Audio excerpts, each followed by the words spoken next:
extemporaneous reading. And since I just found my book less than 15 minutes ago, it is very extemporaneous reading. I'm a little bit rusty. It's been a while since my last competition, but yeah, so general layout of X reading, you have an intro, and then you tell the story. That's about it. So here goes. At some point in our lives, we will all experience loss, the emptiness left by a passing friend or loved one. In times of loss, the people around us draw near. We ourselves create diversions to distract ourselves from the pain. In this story, however, little Dennis finds that he has a choice. But which will he choose?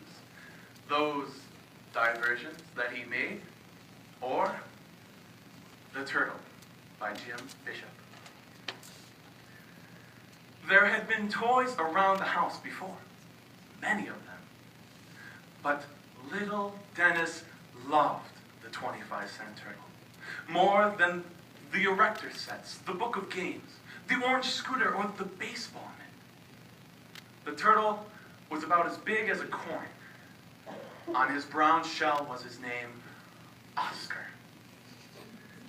Dennis loved him, and Dennis was 8 years old. He saved for a 98-cent goldfish bowl, and he packed small, brightly colored stones in it, so that when water was added, Oscar had his own private beach. Then he placed Oscar and the bowl on a window ledge in his room, so that the afternoon sun warmed the cold wrinkles in the turtle's legs, and moved him, now and then, to slip and slide down the stones into the cool, clear water. When Dennis came in from school, he hurried to his room to see what Oscar was doing.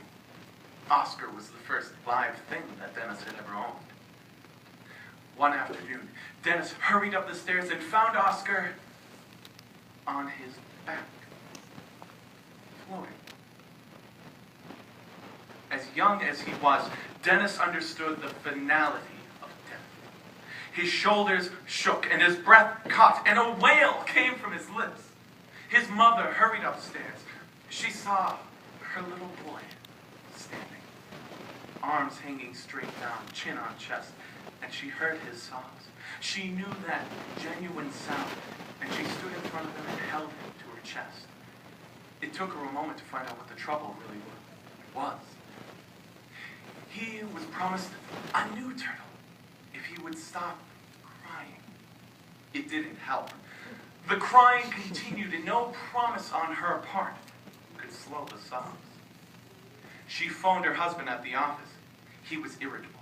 He had a business to conduct. He got into his car and came home anyway. He hurried straight up to Dennis's room and put his arms around his boy. "You can cry as long as you like," he said softly, "but it will not bring Oscar back. When God calls us, it means that he loves us so much that he cannot bear to be apart from us any longer." God must have loved Oscar a great deal. The sobbing continued. The father kept talking, quietly, insistently, and inexorably. Coming home, I kept saying to myself, well, now that Oscar is dead, we should be asking ourselves what we can do to show him how much we love him. Crying isn't the answer. It won't bring him back, son.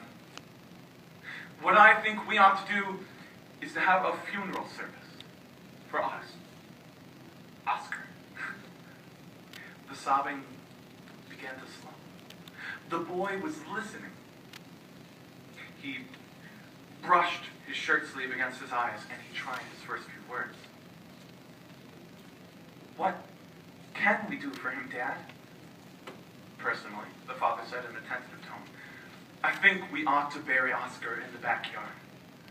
We will invite Mommy and all the children of the neighborhood, and I will attend too." Dennis stopped crying. His father took a solid silver cigarette case from his pocket. "See this? This is Oscar's casket. He will be the only turtle in the world buried in solid silver." The eyes of Dennis glisten. Will we have a solemn procession? Certainly, the father said. And I will get a big rock and chisel Oscar's name on it, so that centuries from now, everybody will know that Oscar is buried here. Dennis was smiling. He looked at the goldfish bowl